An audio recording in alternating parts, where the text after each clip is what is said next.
물질의 특성, 지피평가 대비 마지막 시간입니다.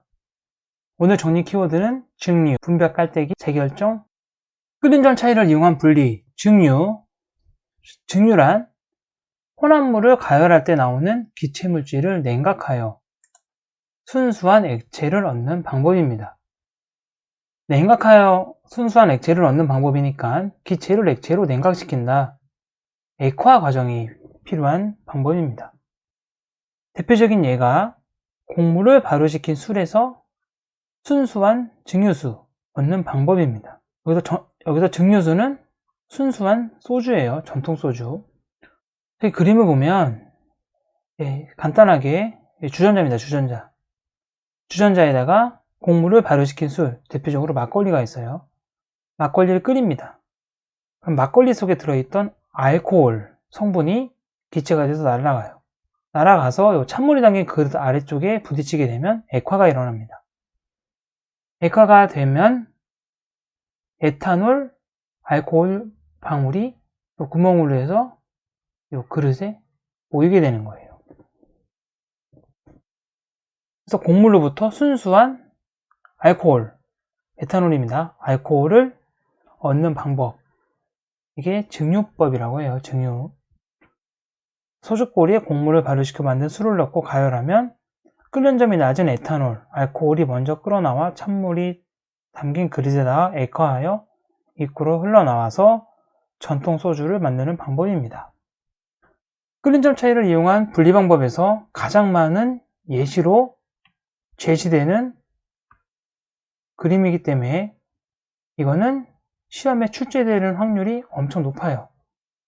그래서 반드시 암기하시기 바랍니다. 곡물로 만든 술에서 알코올 분리하는 방법 다시 한번 좀 볼게요. 물과 에탄올을 분리하는 건데 막걸리 속에도 물이 있겠죠. 그 속에 들어있는 에탄올만 따로 분리하는 방법입니다. 자, 그릇에 물과 에탄올이 섞여 있어요. 자, 얘를 불로 끓이면 에탄올이 먼저 끓어나갑니다. 끓는 점이 낮기 때문에 물이 나중에 끓어요. 그 먼저 끓어나온 에탄올을 액화시켜서 에탄올 액체를 넣습니다. 그리고 시간이 지난 다음에 물이 끓고 나오겠죠. 이 물도 액화시켜서 순수한 물을 얻습니다. 그러면 물과 에탄올이 섞여 있는 이 혼합물에서 에탄올과 물이 따로 분리가 되는 거예요. 이 방법을 우리가 이제 끓는 점 차이를 이용한 분리 방법, 증류라고 부릅니다. 자, 이거를 한 번 할 때보다 여러 번 반복하면 순수한 알코올을 얻을 수 있다 이겁니다. 그래서 에탄올이 먼저 끓어나오고 불이 나중에 끓어나온다. 끓는 점 차이를 이용해서 분리하는 방법입니다. 끓는 점 차이를 이용한 분리 방법 중에 원유에서 휘발유, 경유, 등유, 중유, 석유가스 등 연료를 분리할 때 쓰는 방법입니다. 정유소 가면 이렇게 큰 증유탑이 있어요. 이 증유탑에다가 원유, 까만색 기름을 집어넣습니다. 그리고 불로 막 떼면 끓는 점이 낮은 기름이 위쪽으로 나와요. 먼저 그 다음 게 나오고 그 다음 게 나오고 가장 마지막에 남는 찌꺼기, 아스팔트가 나옵니다. 이렇게 해서 석유가스, 휘발유, 등유, 경유, 중유, 아스팔트와 같은 연료를 얻는 방법. 이것도 증유입니다. 증유. 그래서 정유소에 있는 이거를 증유탑이라고 불러요. 증유탑. 이렇게 끓는 점 차이를 이용한 혼합물의 분리 방법을 크로마토그래피를 이용한 분리입니다. 자, 크로마토그래피란 혼합물을 이루는 성분이 용매에 따라서 이동하는 속도 차이를 이용해서 혼합물을 분리하는 방법이다 이겁니다. 쉽게 설명하면 이 종이에다가 잉크를 찍고 여기다 물을 담그면 물이 종이에 흡수되죠. 그러면서 물이 올라갑니다. 올라가는 물 안에서 잉크 속에 있는 성분이 올라가는 속도가 달라요. 어떤 애는 물을 따라서 빨리 올라가고 어떤 애는 천천히 올라가고 그러면 같이 뭉쳐있던 여기에서 빨리 올라가는 애랑 천천히 올라가는 애랑 분리가 되는 겁니다. 자, 이런 거를 우리는 크로마토그래피를 이용한 분리 방법이라고 배웁니다. 그래서 용매가 혼합물을 이루는 성분 물질을 녹이며 위로 올라간다. 즉 물이 올라갑니다. 성분 물질이 물에 따라 이동하는 속도가 다르기 때문에 분리가 되기 시작한다. 그래서 이동하는 속도가 빠른 애가 위쪽으로 가고 약한 애가 아래쪽에 가면서 뭉쳐있던 혼합물에서 두 개의 성분이 분리가 되는 겁니다. 중요해요. 크로마토그래피. 이런 크로마토그래피의 특징은 적은 양의 혼합물도 분리할 수가 있고 성질이 비슷한 물질로 이루어진 혼합물도 분리할 수 있다. 그렇기 때문에 이 크로마토그래피가 이용되는 가장 대표적인 애가 색소에 어떤 게 포함되어 있는지 분리할 때, 또 의약품의 성분 분석할 때, 혈액이나 오줌 속의 성분 분석할 때, 도핑 테스트 할 때 쓰입니다. 그래서 색소 분리, 소변, 혈액 성분 분석, 도핑 테스트 등에 이용된다. 이 크로마토그래피는 원리 자체가 워낙 간단하기 때문에 주로 크로마토그래피를 이용하는 혼합물의 분리 방법, 예시가 많이 출제됩니다. 이 예시를 완벽히 외워두도록 합시다. 밀도 차이를 이용한 분리 방법입니다. 자, 고체 혼합물의 분리는 밀도가 다른 두 고체 물질이 섞여 있을 때 이 두 고체 물질보다 밀도가 중간 정도인 이 고체 물질을 녹이지 않는 액체에 넣어서 뜨고 가라앉는 현상을 이용해 분리한다. 예를 들면 물이 있어요. 물에다가 스티로폼하고 쇠구슬 섞인 혼합물을 집어넣습니다. 그러면 스티로폼은 물보다 밀도가 작기 때문에 뜨고 쇠구슬은 물보다 밀도가 크기 때문에 가라앉아요. 스티로폼과 쇠구슬 둘 다 물에 녹지 않기 때문에 이렇게 분리가 됩니다. 건져내면 스티로폼과 쇠구슬이 분리가 되는 거예요. 자, 이 분리 방법을 쓰는 대표적인 게 그 쌀 수확했을 때 벽시 고르는 거죠. 벽시 안에는 알갱이가 없는 애들도 있고 있는 애들도 있고 그런 애들을 물에다가 부으면 속이 찬 벽시는 가라앉고 껍데기만 있는 쭉정이는 뜹니다. 쭉정이를 걷어내면 분리가 되는 겁니다. 콩나물 씻을 때 콩나물 대가리에서 비닐 같은 거 나오죠.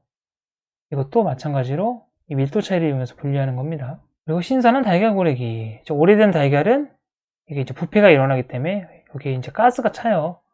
그러니까 물보다 밀도가 가벼워서 뜹니다. 신선한 달걀은 가라앉고. 이렇게 해서 오래된 달걀과 신선한 달걀 분리하는 방법도 마찬가지로 밀도를 이용한 분리 방법입니다. 자, 고체 말고 액체 혼합물의 분리 방법이에요. 서로 섞이지 않는 액체는 어떻게 분리하냐? 이게 분별 깔때기가 나오는데 이거 반드시 알아두세요. 그릇에다가 서로 섞이지 않는 물과 기름을 넣어요. 그 다음에 여기에다가 마개를 열어서 물이 먼저 나오고 물이 다 나왔을 때 마개를 닫습니다. 그러면 기름과 물이 분리되는 거죠. 이 원리를 이용해서 서로 섞이지 않는 액체를 분리하는 이때 쓰는 요 실험 도구가 분별 깔때기예요. 그래서 마개 열어서 내려오고 안 내려오고 요 사용법을 알아두시기 바랍니다.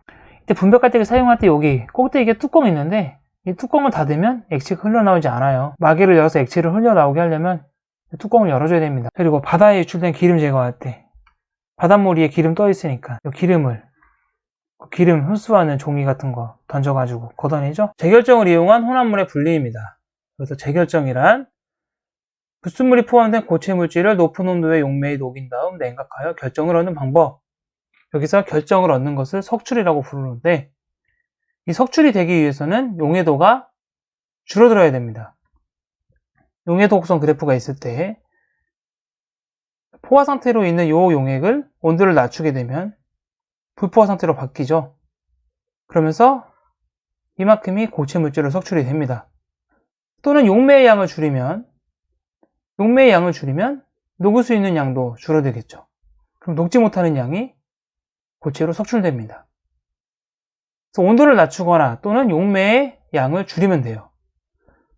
대표적인 게 천일염에서 깨끗한 소금 얻는 방법인데 천일염에는 물에 녹지 않는 불순물이 섞였기 때문에 이것을 물에 녹인 다음에 거름장치로 거르면 거름장치 이외에는 불순물이 걸러지겠죠. 그런 상태에서 소금이 녹아있는 물을 끓이면 용매의 양이 줄어들면서 소금 결정이 나오고, 또는 온도를 낮추면 용해도가 줄어드니까 소금 결정이 나옵니다. 이렇게 해서 재결정을 이용해서 깨끗한 소금을 얻을 수 있습니다. 재결정을 이용한 분리 방법에서 질산칼륨이랑 염화나트륨 섞인 용액에서 순수한 질산칼륨을 얻어내는 방법, 이게 가장 많이 제시되는 실험입니다. 이 실험은 암기하세요. 자, 예를 들어 볼게요. 글이 좀 복잡하니까 그림으로 하겠습니다. 자, 내가 만약에 80도씨에다가 염화나트륨 20g을 녹입니다. 그리고 질산칼륨을 150 녹여요. 이렇게 다 녹여요. 포화가 될 때까지. 이 상태에서 온도를 낮춥니다. 40으로. 그럼 염화나트륨은 40으로 낮춰도 불포화 상태죠. 염화나트륨은 고체로 나올 수 없어요. 80도씨에서도 20g보다 더 녹을 수 있는데 20g밖에 안 녹아 있는 거고, 40도씨에서도 20g보다 더 녹을 수 있는데 20g밖에 안 녹아 있으니까 고체로 나올 수 있는 양이 없습니다. 반면에 질산칼륨은 150이 녹아 있었는데 40으로 떨어지게 되면 녹을 수 있는 양이 대략 70으로 줄어듭니다. 그럼 150이 녹아 있었는데 녹을 수 있는 양이 70으로 줄어들면 차이만큼 80g만큼이 녹지 못하고 고체 물질로 나와야 됩니다. 이거 석출이라고 부르는데, 이렇게 석출된 이 가루를 건져내서 건조시키면 순수한 질산칼륨을 얻은 겁니다. 그럼 질산칼륨과 염화나트륨이 섞여 있는 용액에서 질산칼륨만 분리해내는 거예요. 이런 방법을 우리는 재결정을 이용한 분리 방법이라고 불러요. 그래서 그래프 해석할 줄 알아야 됩니다. 재결정을 이용해서 고체 혼합물을 분리할 때 이 용해도 곡선이 가파른 애랑 완만한 애랑 섞여 있을 때 쉽게 분리할 수가 있어요. 용해도 곡선이 서로 비슷한 애들은 재결정으로는 거의 분리하기가 어렵습니다. 그래서 용해도 곡선 그래프가 가장 차이 나는 게 질산칼륨이랑 염화나트륨이 있기 때문에 이 둘을 비교해서 마무리 체크입니다. 1. 증유는 끓는 전차를 이용한 혼합물의 분리 방법이다. 5. 맞아요. 액체 혼합물을 가열하면 끓는 점이 높은 물질이 나중에 끓어나오죠. X. 원유는 끓는 전 차이를 이용하여 증유탑에서 분리할 수 있다. 5. 밀도가 다른 고체 물질이 섞인 혼합물은 고체 물질을 녹이지 않는 액체에 넣어서 분리합니다. X. 서로 섞이지 않는 액체 혼합물에서 밀도가 큰 물질은 아래층에 위치한다. 맞고. 모래와 스티로폼의 혼합물은 밀도 차이를 이용해서 분리할 수 있다. 맞고. 재결정 방법은 끓는 점 차이를 이용한 혼합물의 분리 방법이다. 아니죠. 증유죠. 재결정 방법은 불순물이 섞인 고체 혼합물에서 순수한 고체 물질을 얻을 때 이용할 수 있다. 맞아요. 재결정 방법은 물과 메탄올의 혼합물을 분리할 때 이용할 수 있다. 증유죠. 이거는 아니고. 크로마토그래피는 음식물에 첨가된 유해 물질, 성분 물질을 검출할 때 이용할 수 있다. 맞습니다. 네, 이렇게 해서 끓는 점 차이를 이용한 분리, 재결정 방법, 밀도 차이를 이용한 분리, 크로마토그래피까지 마무리를 했습니다.